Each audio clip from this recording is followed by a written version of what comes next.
এটা হলো আমাদের বাইর। দেখো বাইরটাই কীভাবে অপরিষ্কার হয়ে আছে। তো চলো বাইরটাকেও একটু পরিষ্কার করা যাক। আর দেখো বাইরে আমার পিসিমণি কিন্তু আগে থেকেই বসে আছে। তো পিসিমণিকে বললাম একটু সরে বসতে। তারপরে এই দেখো আমি এখন ঝাঁটু নিয়ে যাচ্ছি বাইরটাকে পরিষ্কার করার জন্য। দেখো বাইরের ঘর অপরিষ্কার থাকলে দেখতে কিন্তু একদমই ভালো লাগে না।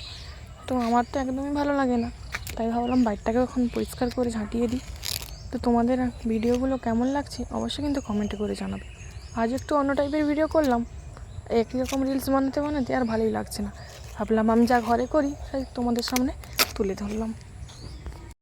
তো তোমাদের কেমন লাগছে অবশ্যই কিন্তু কমেন্ট করে জানাবে।